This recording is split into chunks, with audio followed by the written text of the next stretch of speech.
हम में से मेजॉरिटी बिजनेस ओनर्स चाहते हैं कि हम ऐसा जीवन जिए जो 1% रिचेस्ट लोगों में हो, वेल्दीएस्ट लोगों में हो, लेकिन हम ऐसा जीते नहीं हैं। सक्सेस का एक नियम है, सफल व्यक्ति जो करते हैं उसका 50% आप करना शुरू कर दो, आप ऑटोमेटिकली सक्सेसफुल हो ही जाओगे। मैं भाविन जैसा पर्सनल ट्रांसफॉर्मेशन कोच आज आपके सामने ऐसा टॉपिक लेके आया हूँ जिसका टाइटल है how to behave like the 1%। हम कैसे 1% में है वैसे बिहेव करें, because fake it till you make it. जब तक आप ऐसा बिहेव करोगे कि आप 1% में है तो ऑटोमेटिकली आप 1% में आ सकते हो, भले आज आप हो या नहीं हो। तैयार हो जाइए नोट पेन पैड लेकर। मैं आपको ऐसी 8 टिप्स देने वाला हूँ जिससे आप बिहेव कर सकते हैं 1% जैसे लोगों में, जो रिचेस्ट है, जो वेल्दीएस्ट है, जो लोगों के लिए एक इंस्पिरेशन है। Number 1, spend time with impressive people. एक अगर बक्से में सब आम अच्छे हैं, एक आम बुरा है तो सब बुरे हो जाएंगे। अगर आपको जीवन में ग्रो करना है, 1% लाइक जैसा बनना है, तो 1% लाइक जैसे लोगों के साथ रहना शुरू कर दीजिए। बी विथ इम्प्रेसिव पीपल, यानी कि ऐसे लोगों के साथ रहिए जो ऑलरेडी लोगों में इंप्रेशन क्रिएट करते हैं। आउटसाइड इंप्रेशन की बात नहीं कर रहा हूँ, इंप्रेशन फ्रॉम विद इन। आप बिल गेट्स ले सकते हैं, वॉरेन बफे ले सकते हैं। आप कहेंगे उन तक मैं कैसे पहुँचूँगा, ये तो जस्ट एग्जाम्पल है। मैं मेरे पापा की बात करता हूँ, he is a person who is a person living with values, जो इम्प्रेस ऑटोमेटिकली क्रिएट करते हैं। तो मुझे उनके साथ रहना बहुत अच्छा लगता है। आपके जीवन में ऐसा कौन है, उनके साथ रहना शुरू कर दीजिए, आप 1% में आ जाएंगे। आपके अंकल हो सकते हैं, आपके मामा हो सकते हैं, आपके कोई कजिन भाई हो सकते हैं, या आपके पार्टनर हो सकते हैं। Number 2, detach emotions from business. हम अटैच्ड इमोशन कहते हैं, मैं डिटैच इमोशन कहता हूँ, क्योंकि मैं कई बिजनेस ओनर्स को जानता हूँ जो लोग फैमिली बिजनेस में होते हैं और फिर वो भाई बहन को कुछ नहीं कह सकती, भाई भाई को कुछ नहीं कह सकता, पिता बेटी को कुछ नहीं कह सकते। एक बात याद रखना, work value work, play value play. Same way life में याद रखना, इमोशंस बिजनेस में अगर आप लेके आए तो आपका बिजनेस ग्रोथ नहीं होगा। आज मैं और मेरी सिस्टर एक ही कंपनी में एक साथ काम करते हैं। वो मेरी पार्टनर है, CEO है, वो कंपनी का ऑपरेशंस देखती है। हम दोनों के बीच में इतना क्रिस्टल क्लियर है, मुझे कुछ पसंद नहीं आता है बिजनेस में तो मैं उसको स्ट्रेट बोल देता हूँ कि ये ठीक नहीं हो रहा है, और उसको लगता है कि ये ठीक नहीं हो रहा तो वो मुझे बोल देती है। और उसके कारण 12 साल से कोच फॉर लाइफ कंपनी चल रही है और हम डे बाई डे ग्रोथ कर रहे हैं, बिकॉज हम बिजनेस में इमोशंस को लेकर नहीं आते हैं। एक बात याद रखना, इमोशन रिलेशनशिप में जरूर होने चाहिए, लेकिन बिजनेस रिलेशनशिप में कभी नहीं होने चाहिए। मैं कभी कभी चूक जाता हूँ, लेकिन धीरे धीरे मैं सीख रहा हूँ। Number 3, be efficient with your time. ये मेरा सबसे इम्पॉर्टेंट और फेवरेट टॉपिक है। आज तक भारत के 15 राज्यों में, 59 सिटीज़ में, एब्रॉड हांगकॉन्ग, बैंकॉक, दुबई में मैंने 2,20,000 से ज़्यादा लोगों को लाइव सेशंस दिए हैं, यानी कि रूबरू जाकर सेशन दिए हैं। एक भी सेशन, एक भी मिनट मेरी वजह से लेट चालू नहीं हुआ है। अगर आपको 1% में आना है तो be efficient with your time.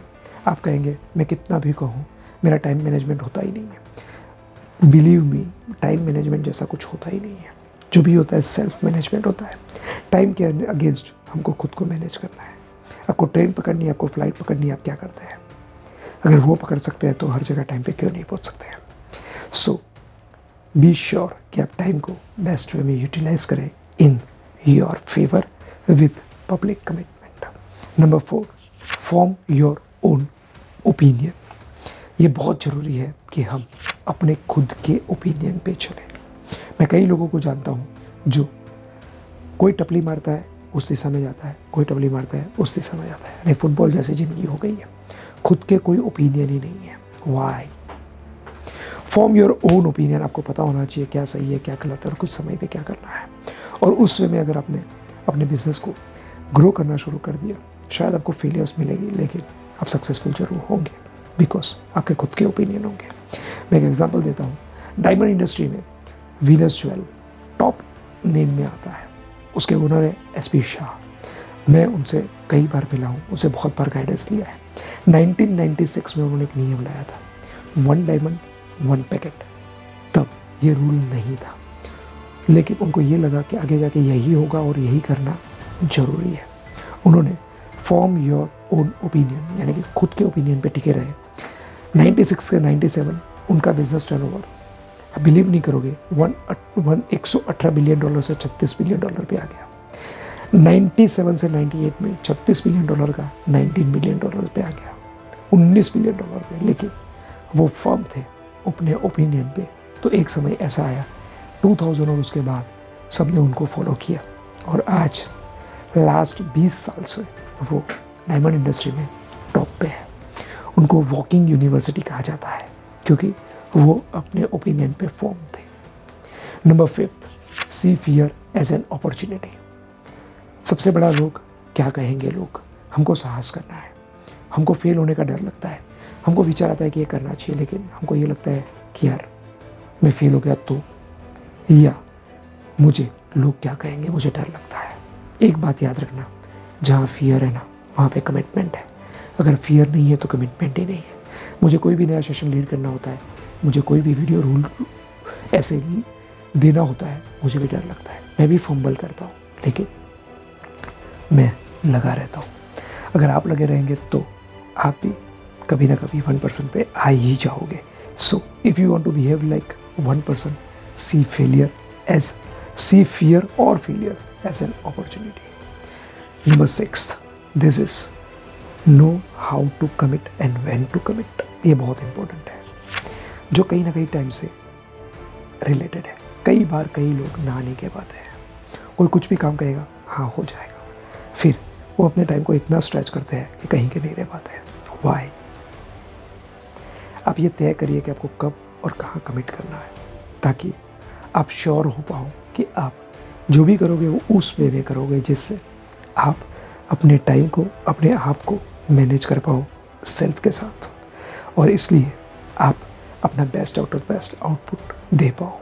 सो आपको वो पता होना चाहिए कि आप क्या और कब कमिट कर रहे हो। मुझे कितने लोग लंच पे, डिनर पे, ऑफिस इनॉग्रेशन में, मैरिज में इनवाइट करते हैं, but I am very clear how to commit and when to commit. So मैं वो 1% पे आता हूँ। Number 7, worry about yourself. आपको लगेगा खुद के प्रति चिंता व्यक्त करना। यस, जो व्यक्ति सेल्फ अवेयरनेस में जीता है वो खुद के प्रति बहुत अवेयर रहता है। मेरा कोई डिसीजन गलत है तो मुझे सॉरी कहना है। अगर कहीं ना कहीं किसी को ये लगता है कि मैं ये ठीक नहीं कर रहा हूँ तो मुझे उसके ऊपर काम करने की ज़रूरत है। इसका सीधा रिफ्लेक्शन आता है आपके सेल्फ एस्टीम पे। Self awareness is the key to improve your self esteem, और इसके लिए आपको निरंतर काम करते रहना चाहिए। और इसलिए खुद को पूरे दिन में एवैल्यूएट करने का, मैंने कहाँ गलती की, मैंने क्या क्या अच्छा किया, कौन सी चीज़ ऐसी है जो मुझे और इम्प्रूव करने की ज़रूरत है, कौन सी चीज़ ऐसी है जो मुझे एलिमिनेट यानी जीवन से निकाल देनी जैसी है। वो चीज़ भी हो सकती है, वो व्यक्ति भी हो सकती है, कोई वस्तु भी हो सकती है।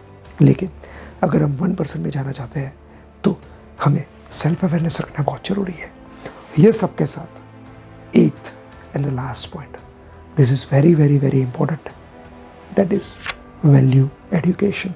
हमको कंटिन्यूस ये पढ़ाई करनी है कि मैं वैल्यू बेस्ड लाइफ जी रहा हूँ। गांधी जी को देखेंगे हमको विचार आएगा सत्य और अहिंसा, दलाई लामा को देखेंगे तो पीस, मदर टेरेसा को देखेंगे तो काइंडनेस। आपके लिए ऐसी क्या वैल्यूज़ है?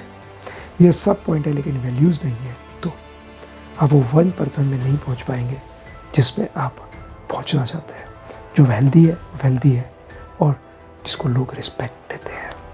सो एज अ बिजनेस ओनर, इसमें से आपके लिए सबसे इम्पोर्टेंट क्या है, आप कौन सा अप्लाई करना चाहेंगे और आपसे इस वीडियो से क्या सीखे, मुझे कमेंट बॉक्स में ज़रूर बताइए। और ऐसे लोगों को ये वीडियो शेयर करिए जिसको आप 1% में देखना चाहते हैं आपके साथ। Wish you all the best. Thank you very much.